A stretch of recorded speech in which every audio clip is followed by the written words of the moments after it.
0% brilliance, stupidity 100% stupidity தான் அதுல இருக்கு. இப்போ நான் என்ன கேக்குறேன், இப்போ நான் த்ரோ பண்றேன் இந்த ஐடியாலஜி பாருங்க. அவன் சொந்த உழைப்புல படிச்சு ஃபர்ஸ்ட் ரேங்க் எடுத்தான். அவனுக்கு பரிசு கொடுத்துட்டு நீங்க அந்த கிரெடிட் அப்புறம் எடுத்துக்கிறீங்க. விஜய் பரிசு கொடுத்தாரு. மது பழக்கம், புகைப்பழக்கம், சே நோ டு ட்ரக்ஸ், அதாவது என்ன காரணத்துக்காக நம்ம அதை பத்தி பேசுறோம்னு அவர் சொல்லவே இல்லை. தமிழக அரசு செய்ய மாட்டாங்க, ஸ்டாலின் அரசு செய்ய மாட்டாங்க, திமுகவினுடைய அரசு செய்ய மாட்டாங்கன்ற எந்த ஒரு சின்ன வார்த்தை கூட இல்லை. திமுக பார்த்து பயப்படுறாரு அப்படிதானே சார் தெரியும். அப்படிதானே அதை எடுத்துக்கணும். இங்க ஒன்றிய அரசுன்ற வார்த்தையை பயன்படுத்துறாருல, அது யாரு பயன்படுத்துற வார்த்தை? இவரை நீங்க என்ன வாங்க போறீங்க அப்படின்னாங்க, நான் சிஎம், இவர் துணை சிஎம். அதாவது சீமான் அவர்கள் சிஎம்மா, விஜய் அவர்கள் துணை சிஎம்மா. விஜய் கூட உட்கார்றதுக்கு அப்புறாரு.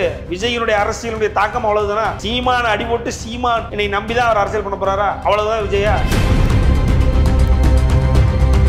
சீமானும் விஜயம்னா அது உருவாகிற அன்னைக்கே சீமான் தூக்கு போட்டு சாகணும். அவன் பேசின பேச்சுக்கலாம் நடிகர்கள் நாடாளக்கூடாதுன்னு பேசின கூட்டம். அந்த கூட்டம் இன்னைக்கு அவங்க ஆளோட நக்கிட்டு இருக்காங்க. யாரு? விஜய் காலை பிடிச்சி நக்கிட்டு இருக்காங்க. அந்த அளவுக்கு கேவலமா இருக்காங்க. இதுல எந்த காம்பினேஷனும் ஒர்க் அவுட் ஆகாது. ஒர்க் அவுட் ஆனதுன்னா ரெண்டு பேருக்கு கேவலம். சீமானின் தேவை விஜய்க்கு இல்லைன்னு நினைக்கிறீங்க? சீமானின் தேவை விஜய்க்கு இல்ல, விஜயின் தேவை தான் சீமானுக்கு இருக்கு. ஆனா விஜயை வைத்து தான் சீமான் மேல போறாரு. தமிழகத்தில் பாஜகவுக்கு ஸ்டாண்ட்ஸ் இல்லை. ஸோ அவங்களுக்கு நம்ம ஆதரவாக போகிறதுல நமக்கு எந்த பிரயோஜனமும் இல்லை. இங்கே உள்ள ஏற்கனவே ஊறி போன கட்சிகள் இருக்காங்க இல்லையா, குட்டையில் ஊறின மட்டன் சொல்லுவோம் இல்லையா, அதே மாதிரி இவரும் அந்த குட்டையில் ஊறுறதுக்கு வராது. இவரும் ஒரு குட்டையில் ஊறுற மட்டன் தான். இன்னைக்கு அஜெண்டா பாஜக அடிச்சு நேஷனல் ட்ரெண்டான்றது அஜெண்டா. அவ்வளோதான். ட்விட்டரில் அவங்க ஹேஷ்டாக் போட்டு ஓட்டுவாங்க. அவ்வளவுதான். ட்விட்டரில் நேஷனல் இன்டர்நேஷனல் ட்ரெண்டாக வைப்பல. தமிழக அரசினுடைய செயல்பாடு ஒரு வரியில கடந்து போயிட்டாரு. பட் ஆனா அதை பத்தி பேச இல்ல, தமிழக அரசுன்ற வார்த்தையே பயன்படுத்தல. இது பத்தியான பேசக்கூடிய மேடை கிடையாது. அப்படின்னா ஆளும் அரசு தடுக்க தவறிவிட்டது அப்படின்னு சொல்லியிருந்தாரு. இல்ல, பேசுனது அரசியல் தான். என்னன்னா அவர் அங்க என்ன சொல்ல வர்றாரு அப்படின்னா, இல்ல ஒரு வெறும் நீட் பத்தி மட்டும் பேசிட்டு கடந்து போகல. கல்வியை வந்து பொதுப்பட்டியல் சும்மா சொருக வேண்டியது எல்லாம் முழு புரிதலோட பேசி இருக்கிறாருன்னு தானே பார்க்க. நான் என்ன சொல்றேன்னா, அப்படி ஹியூமனிட்டி நம்ம என்ன டெவலப் பண்ணி அப்புறம் ஒண்ணுமே கேளுங்க. நீங்க சொல்ற லெவலுக்கு பேசல, தெரிஞ்சுக்கோங்க சார். பொய் பிரச்சாரங்கள் எல்லாம் தெரிஞ்சுக்கோங்க சார். அவர் 2 வருஷமாவே அதான் சார் பேசியிருக்காரு. போன தடவை புலம்புன அர்த்தம் இருக்கீங்க.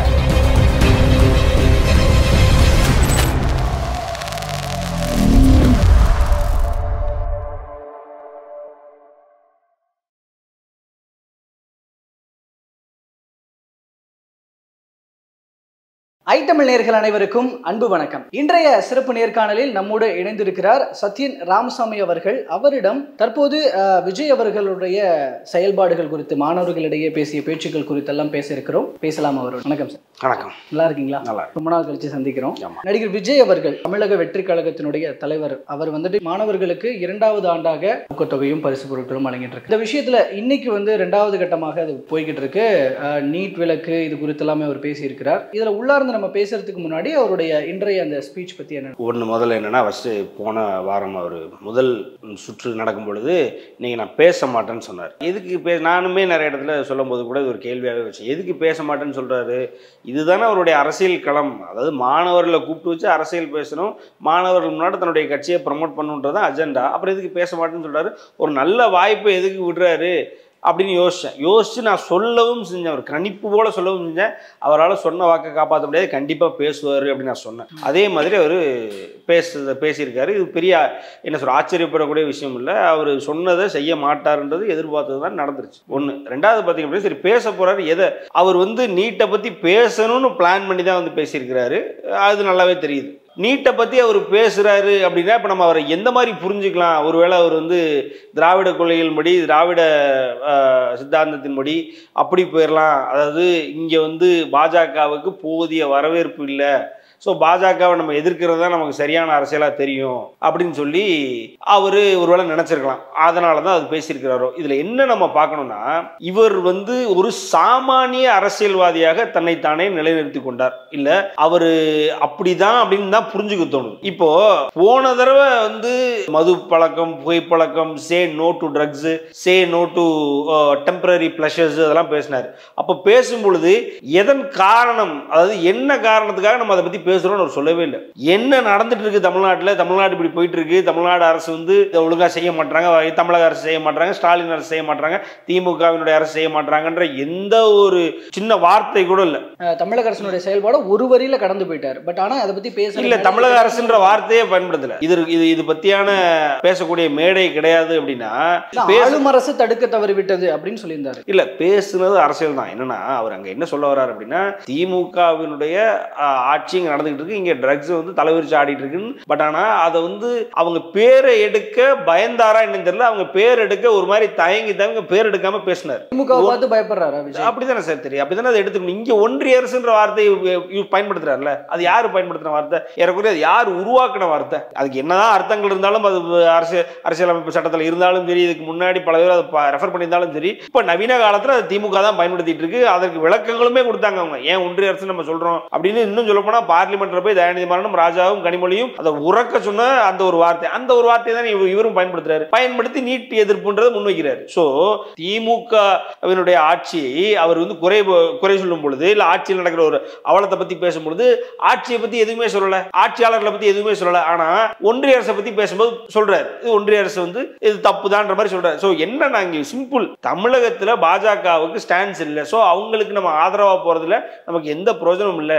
இங்க உள்ள மற்ற கட்சிகள், அதாவது இங்க ஏற்கனவே ஊறி போன கட்சிகள் இருக்காங்க இல்லையா, குட்டையில ஊர்ன மட்டன்னு சொல்லுவோம் இல்லையா, அதே மாதிரி இவரும் அந்த குட்டையில ஊர்றதுக்கு வராரு. இவரும் ஒரு குட்டையில ஊர்ற மட்டம் தான். இதுல வேற எந்த மாற்றுக்கிறதும் இல்லை. தமிழ்நாட்டு மக்களுக்கு பிடிக்கலையா, அப்ப அவங்க நம்ம ஆதரிச்சு பேசணும், இல்ல அவங்கள பத்தி எதுவும் அடிக்காம பேசணும், அவங்க பண்ற கொள்கைகள், அதாவது மத்திய அரசினுடைய கொள்கைகளை தப்பா பேசணும் அப்படின்னா ஆட்டோமேட்டிக்கா நமக்கு ஒரு ஆதரவு வரும்ன்ற ஒரு ப்ரமோஷன் ஸ்ட்ராட்டஜி தான் இன்னைக்கு அவர் பண்ணது. வேற அதுல புதுசா அதுல ஏதாவது புதுசு இருந்தது யாரும் சொல்லாத கருத்தையா சொல்லிட்டாரு.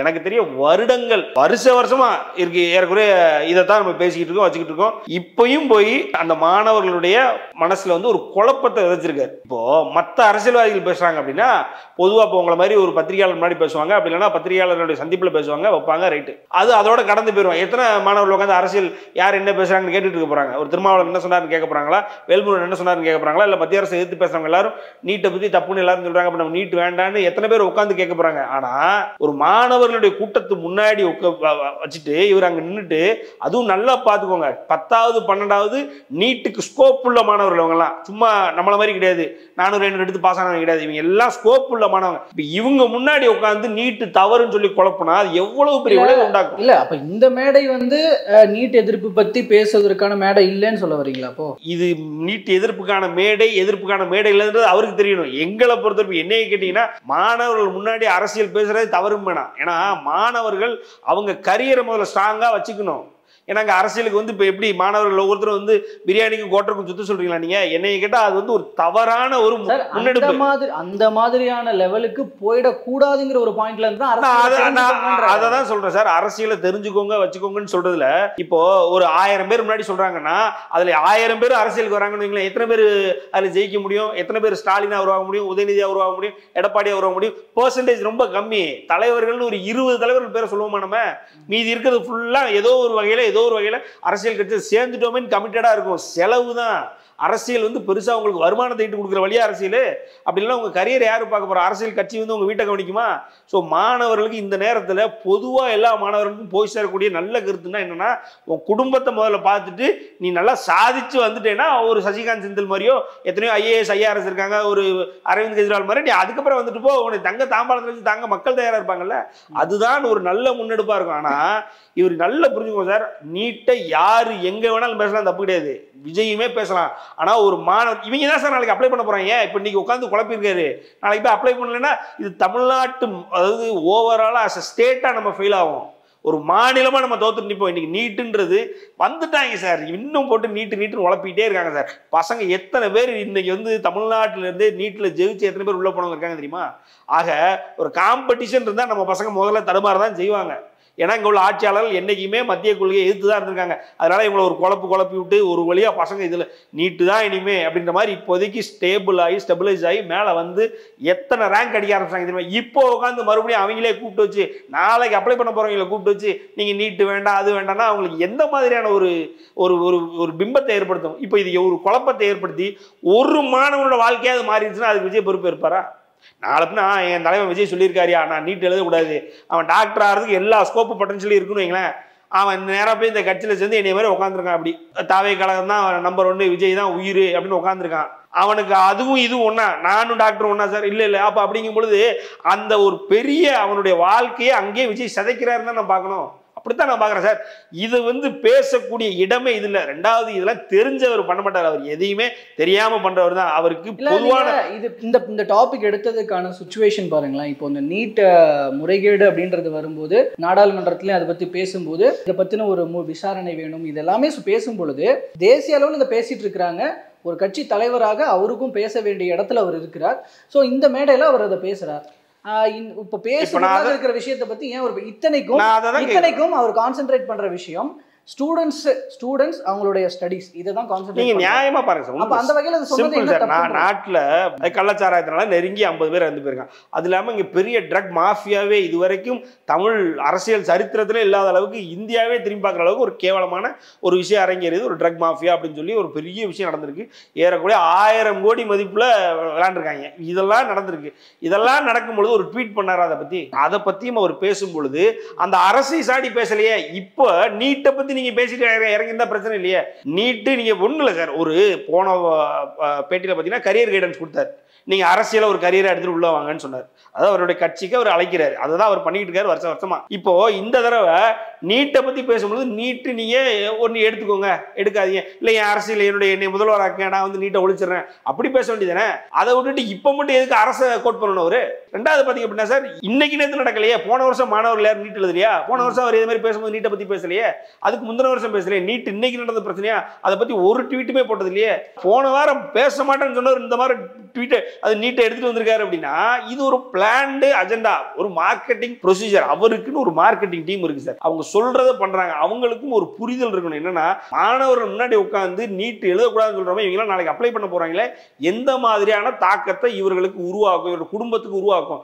இப்போ இன்னைக்கு நான் சொல்றேன் சார், அந்த கூட்டத்தில் ஒரு 2 பேராவது இன்னைக்கு வீட்டில் போயிட்டு நான் நீட் எழுத மாட்டேன்னு சொன்னா அவங்க மாணவர் அவங்க அப்பா அம்மா டாக்டர் ஆகணும்னு நினைச்சாங்க அப்படின்னா அது எவ்வளவு பெரிய ஒரு கனவே சிதைக்கிற மாதிரி ஆயிடாதா? அப்போ இதெல்லாம் தான் சார். இது புரிஞ்சு இவங்க பண்ணுவாங்களா அப்படின்னா இவங்க ஏற்கனவே நம்ம இதே இடத்துல உங்க முன்னாடி உட்காந்து சொல்லியிருக்கேன். ஏற்கனவே இவங்களுக்கு போதிய அறிவு இல்லை, சமூக அறிவும் இல்லை, சமூக பார்வையும் இல்லை, அதாவது படிப்பு சம்பந்தப்பட்ட எந்த அறிவும் இல்லாத வெறுமன ஒரு நடிகனுடைய ஒரு கூட்டம், அவ்வளவுதான். இந்த கூட்டத்தை வச்சுட்டு இவங்க கொடுக்குற கைடன்ஸ் வச்சுட்டு மாணவர்கள் அவங்க வாழ்க்கையை சதிச்சுட்டு உட்காந்துருக்காங்கன்றதான் உண்மை. இல்ல ஒரு வெறும் நீட் பத்தி மட்டும் பேசிட்டு கடந்து போகல. நான் கல்வியை பொதுப்பட்டியல் அதெல்லாம் சும்மா சொருக வேண்டியது எல்லாம் முழு புரிதலோட பேசி இருக்கிறாருன்னு தானே பார்க்க. நான் என்ன சொல்றேன்னா இதை விட இப்படி பாருங்களேன். அதாவது பாஜக அரசை சாடணும், அதுக்கு என்ன சரியான விஷயம்னு கையில் எடுக்கணும்னு நினைச்சிருக்காங்க. அப்ப அதை எடுக்கும் பொழுது வேற எதுவுமே இப்ப ரெலவெண்டா இல்லை. கரெக்டா இப்போ நீங்க பாஜக குற்றம் சாட்டுறதுக்கு என்ன ரெலவெண்டா இருக்கு? செங்கோல் அதெல்லாம் பத்தி பேச போறாங்க நினைக்கிறீங்களா? போறது மாணவர் மீட்டிங், அப்ப அது சம்பந்தப்பட்ட நீட் இருக்கு, அப்ப அது சம்பந்தப்பட்ட கல்வி பட்டியல் இருக்கு. இப்போ திமுக நடுவில் பாத்தீங்க அப்படின்னா இப்போ ஏகே ராஜன் குழுவில் ஏகே ராஜன் தலைமையில அவங்க ஒரு தனி தீர்மானம் தாக்கல் பண்ணாங்களே, அதை பத்தி பேசியிருக்க வேண்டியதுதானே. அதை பத்தி ஏன் பேசல? அறிக்கையெல்லாம் பேஸ் பண்ணி அந்த அறிக்கையை பேஸ் பண்ணி அதுல ஏதாவது பேசிக்க வேண்டியது. இருமொழி கொள்கை தான் இருக்குன்னு சொல்லியிருக்காங்க நிறைய. அதாவது மத்திய அரசை எதிர்த்து தான் அந்த கொள்கையை, அந்த கொள்கையை பத்தி பேசிக்க வேண்டியது. இவருக்கு உண்மையிலே கன்சர்ன் அரசியல் இல்ல, இவருக்கு உண்மையிலே கன்சர்ன் படிப்பு தான் அப்படின்னா தமிழக அரசு கொண்டு வந்திருக்க கொள்கை, அது தாக்கல் பண்ணிருக்க கொள்கையை பத்தி பேசிக்கலாமே. பாஜக அடிக்கணும்ன்றது நோக்கம். அதுவும் பேசுவதற்கான இடம் வரும்போது பேச என்ன சார் நீங்க, அதாவது நான் என்ன சொல்றேன், நீங்க அவரை சேஃப்கார்டு பண்ணுங்க. இப்போ நீட் சம்பந்தப்பட்ட அந்த முறைகேடு சம்பந்தப்பட்ட விஷயம் நாடாளுமன்ற பேசுற அளவுக்கு தேசிய அளவில் பிரச்சனைக்குரிய விஷயமாக இருக்கு. ஒரு கட்சி தலைவராகவும் மாணவர்களுக்கு மத்தியில ஒரு நல்வழி நீங்க இப்ப சொன்னீங்களா சார், நீங்க சொல்றது புரியுது. இந்த இடத்துல நீட்டை பத்தி பேச வேண்டிய இப்போ அதை மாநில பட்டியலுக்கு ஆகணும்ன்றது எப்ப உள்ள டிஸ்கஷன்? அது இப்போ டிஸ்கஷன் ரெலவெண்டே கிடையாது. இங்க பிரச்சனையே இவருக்கு படிப்பை பத்தி மாணவர்கள் பத்தி கிடையாது. இன்னைக்கு அஜெண்டா பாஜக அடிச்சு நேஷனல் ட்ரெண்டான்றது அஜெண்டா, அவ்வளவுதான். அவர் நேஷனல் ட்ரெண்டா ஆகவே மாட்டேன். இது வரைக்கும் விஜய்ன்ற ஒரு நடிகராக கூட நேஷனல் ட்ரெண்ட் ஆனதில்லை. இதுல ஓட்டுவாங்க, அதாவது ட்விட்டர்ல அவங்க ஹேஷ்டாக் போட்டு ஓட்டுவாங்க, அவ்வளவுதான். ட்விட்டர்ல நேஷனல்ல இன்டர்நேஷனல்ல ட்ரெண்ட் ஆகல, அதுல எந்த மாற்றத்துக்கும் இல்லை. ஆனா அவருடைய கொள்கையினாலையும் அவர் எடுத்த ஒரு முடிவுனாலையும் அவர் எடுத்த ஒரு என்ன சொல்றது ஒரு மாற்றத்தை நோக்கி அவர் போறாரு அப்படின்றதுனால எந்த வகையிலுமே நேஷனல் ட்ரெண்ட் ஆகல. இன்னைக்கு கண்டென்ட் இல்ல. இன்னைக்கு பாஜக பத்தி நீங்க சொன்ன மாதிரி இன்னைக்கு நீட் ரெலவெண்டா இருக்குன்னு அதை பத்தி பேசுறாருனாலும் மத்திய பட்டியல் மாநில பட்டியல் பத்தி நீங்க பேசணும் அவசியமே இல்லையே. பேசியிருக்காரு அப்படின்னா அவருடைய நோக்கம் இன்னைக்கு பாஜக அடிச்சா நேஷனல் ட்ரெண்ட் ஆகலாம். ஓவராலா இன்னைக்கு பூரா அவரை பத்தி தான் பேட்டி எடுப்பாங்க. இப்ப நீங்க எடுக்கல இல்லையா, அந்த மாதிரி ஒரு ப்ரமோஷனை கிரியேட் பண்ண ஒரு ஸ்ட்ராட்டஜி, அவ்வளவுதான். அவர் உண்மையிலே ஒரு படிப்புல கன்சர்ன்டா இருந்தாரு, மாணவர்கள படிப்புல கன்சர்ன்டா இருந்தாருன்னா இது நேரமல்ல இவர்களை நீட்டு பண்ணாதுன்னு குழப்பறதுக்கு அப்படின்றது அவருக்கு தெரிஞ்சிருக்கும். நீங்க சொல்ற அந்த ஒரு முறைகேடு நடந்து அதுக்கப்புறம் 1600 சொச்சம் மாணவர்களுக்கு மறுதேர்வு வச்சு அந்த மறுதேர்வில் 800 சொச்சம் மாணவர்கள் அட்டன் பண்ணி முடிஞ்சிருச்சே சார். இப்போ நீங்க இதை பத்தி பேசி என்ன பண்ண போறீங்க? கிளவி செத்து போனதுக்கப்புறம் கிளவிக்கு எதுக்கு சார் சடங்கு அப்படி ஊர்ல சொல்லுவாங்க, அது எதுக்கு அஜெண்டா சார்? இவருக்கு இப்பதான் பேசுனதுக்கு அப்புறம் அஜெண்டா, அவ்வளவுதான். ஏன்னா அந்த முறைகேடுகளுக்கான விஷயம்ன்றது இன்னும் முடியல இல்லைங்களா, அதெல்லாம் சிபிஐ விசாரணை சார். எப்படி பார்த்தாலும் நீங்க மெயின் பிக்சர் முடிஞ்சது, இப்போ நடக்க போறது பேக் எண்ட். இது மீடியாவே கவர் பண்ணாத ஒரு விஷயம், கவர் பண்ண போறதில்லை. நீங்க அதுல உள்ள ரிசல்ட்ஸை நீங்க அப்பப்போ பப்ளிஷ் பண்ணுவீங்களா ஒழிய ஹாட் டாபிக் என்ன இல்லை, முடிஞ்சு போயிருச்சு சார். அது உண்மைதான், உங்களுக்கும் தெரியும் எனக்கும் தெரியும், அப்புறம் எதுக்கு போட்டு மறைச்சிக்கிட்டு இருக்கணும்? இப்போ இன்னைக்கு அவர் பேச வரும்பொழுது பாஜகவினுடைய மாணவர்கள் சம்பந்தப்பட்ட அவங்க பண்ண முறைகேடுகள் இவரு நம்புறதை இவர் இன்னைக்கு பேசிட்டு போயிட்டாரு. ஆக நீங்க என்னன்னா பாஜக விஜய் எதிர்த்துட்டாரு அப்படின்னு சொல்லி நேஷனல் ட்ரெண்ட் ஆகும், அவ்வளவுதான். இதுதான் இன்னைக்கு அஜெண்டா, முடிஞ்சது. இதுல இப்போ ரீசெண்டா பேசும்போது இந்த நல்ல தலைவர்கள் இல்லை அப்படிங்கிற அந்த ஒரு விஷயத்தை கோட் பண்ணதனுடைய பின்னணி என்னன்னு நினைக்கிறீங்க? உண்மைதானே சார், உண்மைதானே. அதுதான் இப்போ இல்லை, 2020 இருந்தே எல்லாரும் சொல்லிட்டு இருக்கிறது தான். இது இவர் புதுசாக சொல்லலை, நல்ல தலைவர்கள் இல்லை, மாற்றம் வேணும் தான் சொல்லிட்டு இருந்தோம். இப்போ அதை மறந்துட்டோம் கொஞ்சம். ஏன்னா இனிமேல் மாற்றம், இப்போ விஜய் வராரு, மாற்றம் வேணும், விஜய் வந்து தான் மாற்றம் செய்வாருன்னு நம்ம ஏதாவது நினைக்கிறோமா, பேசுகிறோமா? அந்த டேக் அவருக்கு பொருந்தா? அந்த டேக் யாருக்கு பொருந்தும், மாற்றம் வேணும் அப்படின்ற டேக் யாருக்கு பொருந்தும் சொல்லாமலே எல்லாருக்கும் தெரியும். அது எப்போ உருவான அந்த ஸ்டேட்மெண்ட்டு, அந்த என்ன சொல்கிறது, ஒரு ஐகானிக்கான ஸ்டேட்மெண்ட் மாற்றம் வேணுன்றது. இப்போ அதை பற்றி யாரும் பேசுகிறதே இல்லை. ஏன்னா இப்போ மாற்றத்தை யாரும் எதிர்பார்க்கவே இல்லாதான் உண்மை. தலைவர்கள் வேணுன்றதுல எந்த மாற்று கருத்தும் இல்லை. ஏன்னா 50-60 வருடமா நீங்க போட்டு நீங்க மட்டுமே தான் இருப்பீங்களான்றது, நீங்க நல்லது பண்ணீங்க பண்ணலன்றதெல்லாம் ரெண்டாவது சார். ஒரு வெக்ஸ் ஆகி ஏதோ ஒரு சேஞ்ச் வேணும் அப்படின்றது, கிவ் இட் பிரேக் அப்படின்ற மாதிரி, ஏதோ ஒரு சேஞ்ச்ன்ற மாதிரி நமக்கு ஒரு தேவை இல்லையா? அப்போ அங்கிருந்தே உருவாகுது. கருத்தியலை விடுங்க, மற்றபடி அவங்களுடைய கேரக்டர்ஸை விடுங்க, அவங்க எடுத்து முன்வைக்கிற கொள்கைகளை, அவங்க பண்ற நலத்திட்டங்களை விடுங்க. இது எல்லாமே விட்டுட்டு ஒரு மாற்றம் வந்து ஒரு இளைஞர்கள் உள்ள வந்தா உண்மையிலே நல்லா இருக்கும். அவங்க என்ன பண்றாங்கன்னு அவங்க கையில கொடுத்து பார்ப்போம்ன்ற ஒரு ஏக்கம் தமிழ்நாட்டில் இன்னைக்கு இல்லை, எனக்கு தெரிய ஒரு 10-15 வருஷமாவே இருக்கு. ஸோ இன்னும் அதுக்கு முன்னாடிலேருந்தே இருக்கு, அதான் உண்மை. அப்படிங்கும் பொழுது இப்பவும் நல்ல தலைவர்கள் இல்லைன்றதெல்லாம் புதிய கருத்தியல் கிடையாது. அது ரொம்ப வழக்கொழிந்து போனால், இன்னும் சொல்ல போனால் இப்போ அது ரிலவெண்ட்டா இல்லை. நல்ல தலைவர்கள், புதிய தலைவர்கள் வரணுன்றது அவருக்கான அஜெண்டா. அவரு அங்கே உள்ள மாணவர்களை தாவே கழகத்தில் வந்து சேருங்க அப்படின்னு சொன்னால் அது அசிங்கமாக இருக்காதா? அதை வேற போட்டு அதுக்கு அக்கனா அது கண்ணு மூக்காத வச்சு பேசிக்கிட்டு இருக்காப்புல அந்த கூட்டத்தில். அந்த பசங்களை அவங்களும் மேலே போய் படித்த பசங்க சார், அதாவது அப்போல்லாம் பார்த்தீங்கன்னா படித்த பசங்களை எங்கே பார்க்க முடியும்னா, தினத்தந்தியில் தினமலர்லாம் அன்னைக்கு first, second rank, third rank வாங்கும் பொழுது அங்கே பார்க்க முடியும். அதில் பார்ப்பாங்க, பரவாயில்ல எடுத்துருக்கேன், இந்த பிள்ளை எடுத்துருக்கல. அப்படியே கொஞ்சம் கொஞ்சமாக வந்து சன் நியூஸில் 6 மணி நியூஸில் வருவாங்க. அன்னைக்கு காலையில் யார் ஃபஸ்ட் ரேங்க், செகண்ட் ரேங்க், அப்படியே கொஞ்சம் கொஞ்சமாக வந்து பார்த்தா தந்தி டிவி, மற்ற டிவிலாம் வந்துருச்சு இல்லையா, அந்த மாதிரி அவங்க அந்த டிவியெல்லாம் வருவாங்க. இவ்வளவுதான். நம்ம இப்போ மேலே போய் நீ ஃபஸ்ட் ரேங்க் எடுத்துருக்கமா, நீ என்ன ஆக போகிற, நான் டாக்டர் ஆவேன், நான் இன்ஜினியர் ஆவேன், நான் வந்து சயின்டிஸ்ட் ஆவேன், அஸ்ட்ரானட் ஆவேன், நான் வந்து அப்படிதான் இந்தியாவுக்கு மாணவர்கள் தேவை. இவங்க மேலே ஏறி விஜய் அண்ணா எங்களை வந்து வாழ வைப்பாரு, விஜய் அண்ணா தான் நாங்கள் நம்பிட்டு உட்காந்துருக்கோம், எங்கள் வாழ்க்கையை விஜய் அண்ணாவை நம்பி தான் மைக்க பிடிச்சி. என்ன கொடுமை, நீங்கள் கேவலமாக இருக்குது சார். இப்படியான மாணவர்களை தான் இது வரைக்கும் நம்ம தயார் பண்ண மாதிரி இருக்குது. சரி, அவங்க தான் அப்படி பண்ணுறாங்க அப்படின்னா குடும்பத்தோட காலில் விடுறாங்க சார். அது விஜய் காலில் விழுந்தாலும் அது பெரும், அட்லீஸ்ட் கூப்பிட்டு பரிசு கொடுக்குறாரு, அதுக்காண்டியாவது காலில் விழுந்தது. சரி, எனக்கு உன்னால ஒரு பிரயோஜனம் இருக்குன்னு அவங்க காலில் விழுந்தாங்க. புஷியானது காலில் வரிசையாக 10 பேர் வந்து விழுந்துட்டு போகிறாங்க, குடும்பத்தோட விழுகிறாங்க. அவர் என்ன தலைவரா, அவர் என்ன நாட்டுக்கு சுதந்திரம் வாங்கி கொடுத்தாரா, இல்லை என்ன பண்ணாரு, இல்லை நேவியில் இருக்காரா, ஆர்மியில் இருக்காரா? ஒரு ஃபேன் பாய்ஸை வச்சுக்கிட்டு ஒரு கூட்டத்தை வச்சு நடத்திக்கிட்டு இருக்காரு. அவர் காலில் விழுந்துட்டு இருக்காங்க. யார் விழுந்துட்டு இருக்காங்கன்னு பார்த்தா தமிழ்நாட்டினுடைய பொக்கிஷம்னு நம்ம கிளைம் பண்ணக்கூடிய மாணவர்கள் படித்த அந்தந்த மாவட்டங்களில் தொகுதி வரை நம்பர் 1, நம்பர் 2, நம்பர் 3 அவங்களாம் வந்து எதிர்கால தூண்கள். அப்படின்னா அவங்களாம் தான் வந்து ஒரு என்ன சொல்கிறது, நமக்கு ஒரு லைட்டு மாதிரி அவங்க தான் அதை ஷோ பண்ணி நம்ம கொண்டு போகிறவங்க. அப்படியானவங்க வந்து இங்கே உட்காந்து விஜய் புகழ் பாடுறதுக்காக ஒரு மீட்டிங் வச்சு நடத்திட்டு இருக்காரு. இவர் நீங்கள் எப்படி பெருமையாக பார்க்க நினைக்கிறீங்க, எப்படி பெருமையாக அவரை பற்றி பேச நினைக்கிறீங்க? இல்லை, அதாவது படித்த மாணவர்களை ஊக்குவிக்கிறது அப்படிங்கிறதும் கூட அவங்களுக்கு ஒரு ஃபியூச்சருக்கான ஒரு விஷயம். அதுதான் சார். இப்போ அந்த விஷயம் ஏன் அது இதில் பாசிட்டிவிட்டியே கிடையாது? பாசிட்டிவிட்டி கிடையாது அப்படின்னா, நீங்கள் பாசிட்டிவிட்டி இருந்தாலுமே அதில் உள்ள பிரில்லியன்ஸை பார்க்கணும் சார். அதில் உள்ள பிரில்லியன்ஸோட லெவலை பார்க்கணும். 0% பிரில்லியன்ஸ், ஸ்டூபிடிட்டி 100% ஸ்டூபிடிட்டி தான் அதில் இருக்கு. இப்போ நான் என்ன கேட்குறேன், இப்போ நான் த்ரோ பண்ணுறேன் இந்த ஐடியாலஜி பாருங்க. அவன் சொந்த உழைப்புல படித்து ஃபர்ஸ்ட் ரேங்க் எடுக்கிறான், அவனுக்கு பரிசு கொடுத்துட்டு நீங்கள் அந்த கிரெடிட் அப்புறம் எடுத்துக்கிறீங்க. விஜய் பரிசு கொடுத்தாரு, விஜய் பரிசு கொடுத்தாருன்னு. அவன் அப்பா உழைக்கிறான், அவன் அம்மா கஷ்டப்படுது, இவனை எழுப்பி விட்டு படிக்க வச்சு, இவனுக்கு கஷ்டப்பட்டு 1ஆப்லேருந்து படிக்க வச்சு 10ஆப் 12ஆப் படிக்க வச்சு ஃபர்ஸ்ட் ரேங்க் எடுத்தவனே ஒரு பரிசு கொடுத்து மொத்த கிரெடிட்டையும் தூக்குறாரு. நான் என்ன கேட்குறேன்னா, படித்தவனை நீங்கள் தூக்கி விடுறீங்க, நீங்கள் நினைக்கிறீங்க ஓகே 1% நீங்கள் சொன்ன மாதிரி 10% பாசிட்டிவ்னு வச்சுக்கோங்க. படிக்காம இருக்கிறவனை நீங்கள் ஒன்றும் கண்டுக்கிற வேண்டாம். படிச்சும் ஏதோ ஒரு வகையில் ஏழை மாணவன், அப்படி இல்லைன்னா படிக்க கஷ்டப்பட்டு அவனால் முன்னேற முடியாமல் ஏதோ ஒரு வகையில் கஷ்டப்பட்டு வேலையும் பார்த்துட்டு படிச்சுட்டு இருக்கான், இவங்களுக்கு ஒரு காலேஜில் சேர்த்து விடுறது, ஒரு அடுத்த ஸ்கூல் அடுத்த லெவலுக்கு கொண்டு போகிறது, இவங்களுக்கு தேவையான ஒரு எக்கனாமிக் ஹெல்ப் பண்ணுறது, ஒரு எக்கனாமிக் ஒரு சப்போர்ட்டாக இருக்கிறது. சூர்யா இருக்கிறார் இல்லையா, கிட்டத்தட்ட 40 வருஷமாக அவங்க குடும்பம் பண்ணிட்டு இருக்காங்க. இவரே அவருக்கு தெரிய அவருடைய வருமானத்தின் பேரில் அகரம்ன்ற பேரில் 25 வருஷமாக பண்ணிட்டு இருக்காரு. ஸோ அது எப்படி இருக்கு? படித்து வின் பண்ணவனா நீங்கள் கூப்பிட்டு கங்க்ராட்ஸ் பண்ணுறீங்க சார், ரைட்டா? அங்கேயும் வச்சு உங்கள் அரசியலை பேசிட்டீங்க. அதை விட படிக்காமல் நலிந்து கஷ்டப்படுற மாணவர்கள் லட்சம் கோடி பேர் இருக்கான் தமிழ்நாட்டில், இந்தியாவிலையும். அப்போ அவனுக்கு ஏதாவது உதவி பண்ணால் அது எப்படி இருக்கும்? எது பிரில்லியன்ட்டு, எது பிரில்லியன்ஸு நீங்கள் யோசிங்க. அதை தான் சொல்கிறேன். இங்கே விஜய் பண்ணுறத பாசிட்டிவ் கிடையாது, இது பூரா நெகட்டிவ்னு நீங்கள் சொல்ல வரல. பட் ஆனால் கொஞ்சம் சென்சிபிளாக பண்ணுங்க விஜய்ன்னு கேட்குறோம். நம்ம ஒரு அண்ணனா கேட்குறோம், ஒரு தம்பி அண்ணன்ட்ட கேட்குற ஒரு ரெக்வஸ்ட்டு. நீங்கள் பண்ணுறதுக்குள்ள இன்னைக்கு போயிட்டு நீட்டு நீங்கள் பேசுனதே வந்து இது ஷியர் ஸ்டூபிடிட்டிங்க. இதெல்லாம் அளவே பண்ணியிருக்க கூடாது.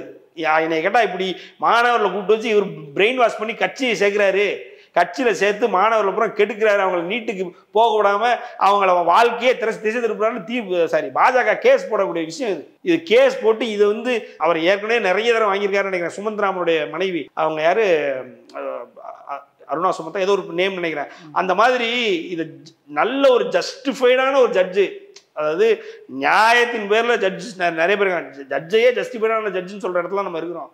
அப்படியான ஜட்ஜு இதுக்கெல்லாம் வந்து சரியான கொட்டு வைக்கணும் விஜய் அவர்களுக்கு. இது அதுக்கு ஏற்ற ஒரு விஷயம். இதெல்லாம் பாஜக முன்னெடுத்து, சரி அவர் எதுக்கு, அவருக்கு ஒன்றுமே ஒரு பேஸே கிடையாது. எப்படி கூட்டி பார்த்தாலும் 2-3% தான் ஓட்டு வைக்கின்றாங்க. அதை போட்டு எதுக்கு நோண்டிட்டு இருக்கணும், நோண்டாமல் இருக்கிறாங்க. அப்பவுமே ராமசீனிவாசன் என்ன சொல்றாருன்னா, நீ வாங்க முடிஞ்சா வந்து உங்களோட அரசியல் செல்வாக்கு பயன்படுத்தி அதை பண்ணுங்க அப்படின்றாருல.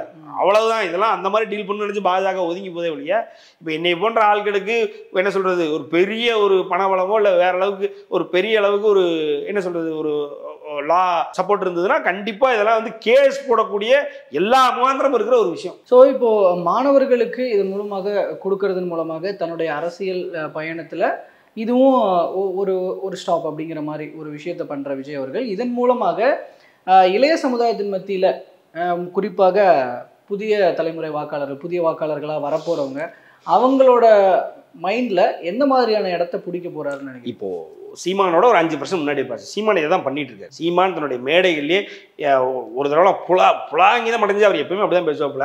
அவரை பற்றி பேசும்போது அவருடைய பெருமையில் பேசும்பொழுது கதையை சொல்கிறேன், அதை சொல்கிறேன்னு அப்படி ஒரு இடத்துல பேசும்போது சொல்கிறாரு, நைட்டு 2 மணிக்கு போர்வையை பற்றி உள்ளே ஃபோனை வச்சு ஒரு 8 வயசு பையன் நோண்டிகிட்டு இருக்கான் ஃபோனை. அவங்க அப்பா அம்மா பதறி போய் டக்குன்னு போய் என்னென்னு எடுத்து பார்க்குறாங்க, என் ஸ்பீச்சை கேட்டுக்கிட்டு இருக்கான். ஆக என் பசங்க பூரா அங்கே தான் இருக்கிறாங்க, எல்லாம் 7வது 8வது படிச்சுட்டு இருக்கான், அவனும் 10 வருஷம் கழிச்சு எனக்கு தான் ஓட்டு போட்டு நீ சிஎம் ஆக்குவான்னு அவர் சொல்லிக்கிட்டு இருந்தார். அந்த என்ன அதான் அவர் பல விஷயங்கள் இந்த மாதிரி சொல்லியிருக்கிறாரு, கதைகள் பல கதைகள் மாதிரி. இது ஒரு கதையை வச்சு ஃபுல்லாக அவன் பூரா எனக்கு தான் வந்து ஓட்டு போட போகிறான் அப்படின்னு சொன்னார். இவர் இப்போ 2வது இடத்துக்கு வந்திருக்காரு. இப்போ இவராக அவராண்ட தான் போட்டியே நீங்கள் 1000 சொல்லுங்கள் சார், விஜய் ஆச்சா பூச்சா அப்படி இப்படின்னு சொன்னாலும் சார், அவருக்கு முன்னாடியே நீங்கள் தப்போ ரைட்டோ உங்களுக்கு பிடிச்சிருக்கோ பிடிக்கலையோ நீங்கள் என்ன வேணால் நினச்சிக்கோங்க, இவர் பண்ணதை பூரா நாங்கள் பண்ணிட்டோம். சூப்பர் ஸ்டார் ரஜினிகாந்த் ரசிகனா நான் இதில் என்ன ஒரு விஷயம் நான் கர்வமாக நினைக்கிறேன் அப்படின்னா, எந்த ஒரு பதவி அரசியல்லையும் இல்லாமல் வாக்கு அரசியல்லையும் இல்லாமல் ஒரு நடிகர் முதலாக சினிமாவிலிருந்து அரசியலுக்கு வரணும்னு மக்கள் எதிர்பார்த்த ஒரே ஒரு நடிகர் சூப்பர் ஸ்டார் ரஜினிகாந்த் தான். அதுக்கப்புறம்லாம் தான் விஜயகாந்த், சரத்குமார்லாம் அவங்களும் பதவிகள் இல்லாமல் டேரெக்டாக அவங்களுடைய கட்சிகளை ஆரம்பிச்சு உள்ள வந்தவங்க தான். எம்எல்ஏ ஆனார், அது இதுன்னு ஆனார், எதிர்கட்சி தலைவர் ஆனார் விஜயகாந்த் அவர்கள், அப்படிலாம் நடந்தது. ஆனால் அதுக்கு முன்னாலே சூப்பர் ஸ்டார் ரஜினிகாந்த் அவர் பண்ணாதே இல்லை. இதே மாதிரி சிஏவை ஒரு தடவை ஆதரித்தார், ரைட்டுங்களா? அதே பாணியில் தான் வருது கிட்டத்தட்ட இது. ஆனால் இதை வந்து சூப்பர் ஸ்டார் அவர்கள் தெளிவாக இருந்தார். என்னென்னா, ஒரு மாணவன் அவனுடைய சொந்த வளர்ச்சியும் சொந்த முயற்சியினால அவனுடைய குடும்ப வளர்ச்சியும் தான் முதல்ல பார்க்கணும். மாணவர் அணினே என்கிட்ட ஒரு அணி கிடையாது. அதாவது ரஜினி இப்போ இன்னைக்கு எதுவுமே கிடையாது சார், அதெல்லாம் இருக்கட்டும், அது வந்து கடவுள் எங்களுக்கு கொடுத்துருக்க இது, நாங்கள் ஏதோ ஒரு வகையில் தோத்துட்டோம். ஆனாலும் மாணவர் அணினே ஒரு அணி வைக்காமல் நாங்கள் வச்சுருந்தோம். அதுதான் எங்களுடைய தூய்மையான எண்ணம். அதை தலைவர் அப்படியே வந்து மாணவர்களை இதுக்குள்ளே கொண்டே வராங்க. அப்படி அவங்கள வச்சு தான் நம்ம வந்து ஜெயிச்சு மக்களை காப்பாற்றணும் அவசியமே நமக்கு கிடையாதுன்றது தெரிய வருது. இங்கே ஏதோ மாணவர்கள் அரசியல் கொண்டு வர்றது தான் வந்து அதுதான் வந்து தலையாய கடமைன்ற மாதிரி எல்லாரும் பேசுவாங்க. உண்மை அது கிடையாது.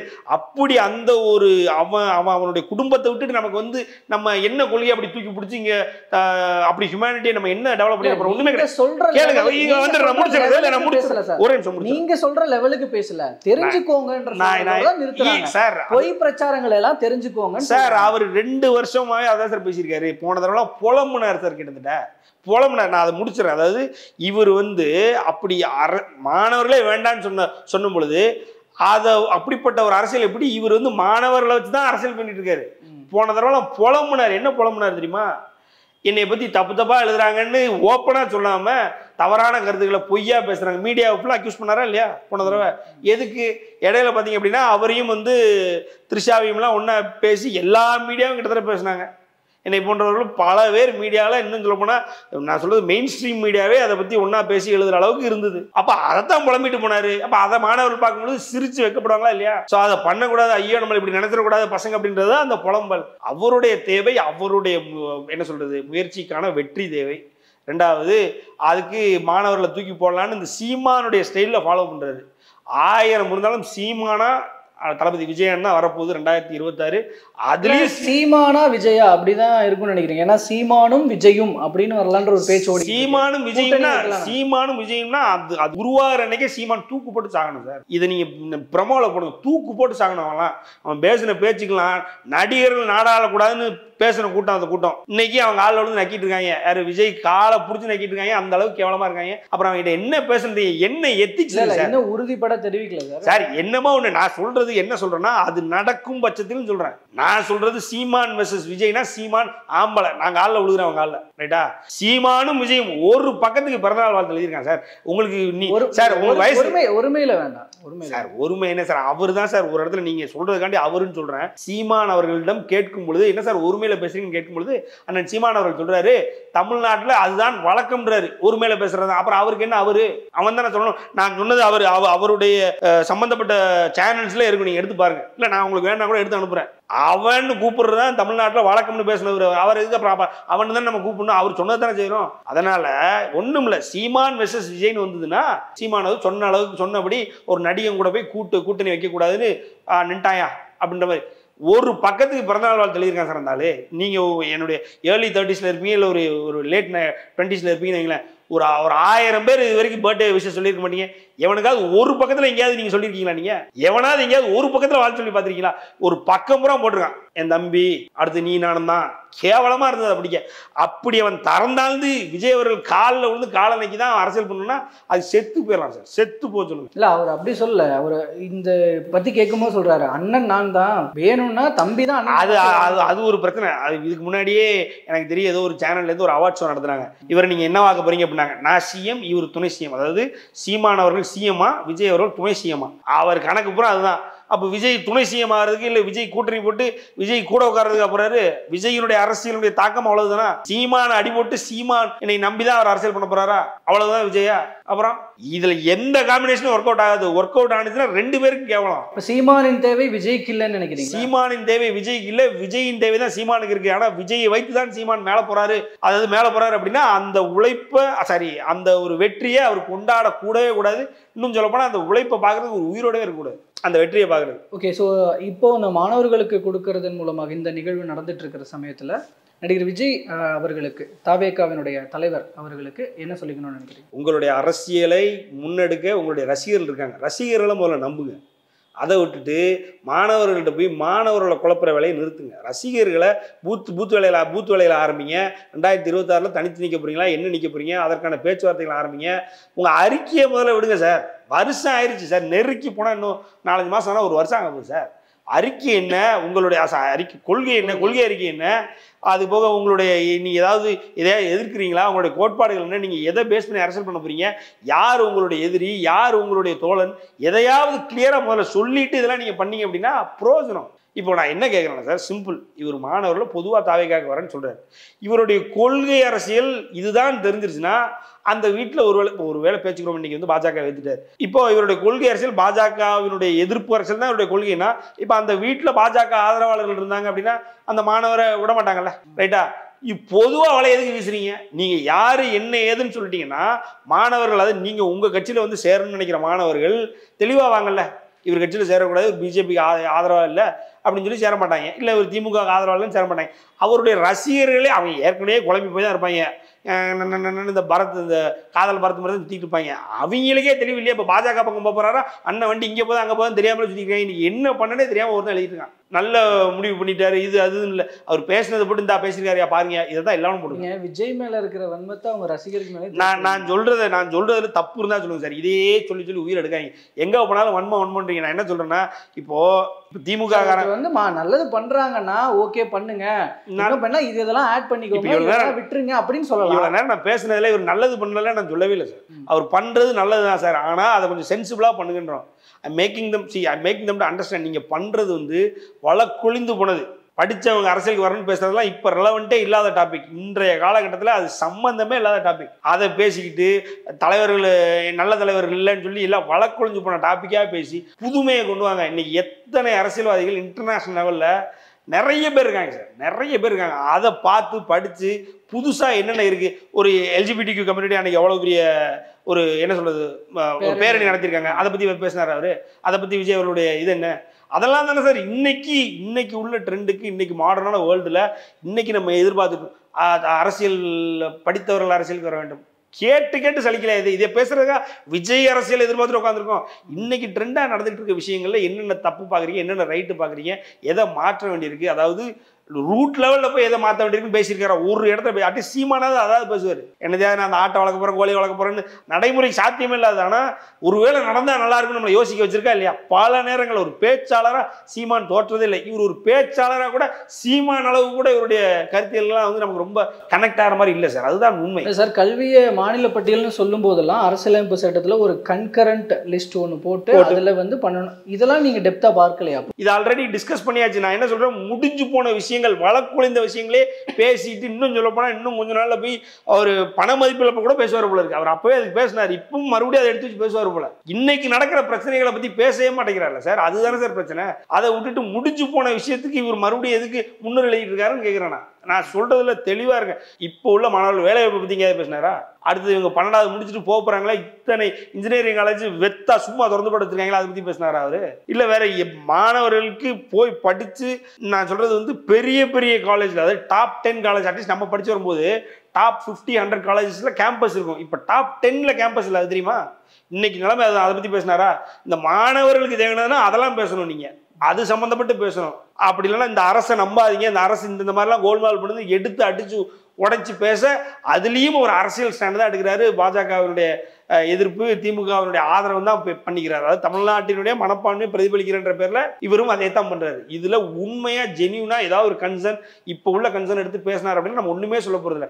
நம்ம வன்மோனா அப்ப இதை பத்தி நாங்க எல்லாருமே பேசாம இருக்கணும். அவர் பேசினது அப்புறம் உண்மை நிலைதான் எங்களை ஏத்துக்குருவீங்க. உங்களுக்கு ஒரு 10,000 வியூ கூட வரும். அவங்க பூரா வெட்டியா உட்காந்துருக்கானுங்களா, அப்படி இப்படின்னு சுத்தி பார்த்து 10,000 வியூ கூட வரும். அவ்வளவுதான் நடக்க முடியும். அதுக்காக வந்து நமக்கு தோன்றதை சொல்லாம இருக்க முடியாது சார். நீங்க வன்மம்னு நீங்க உண்மை, இதுக்கு நீங்க எதிர்க்கிறதுல பேசுங்க. எதிர்க்கிறதுல இல்லை இது தப்பு நீங்க பேசுறது அப்படின்னு சொல்லி நீங்க ப்ரூவ் பண்ணுங்க.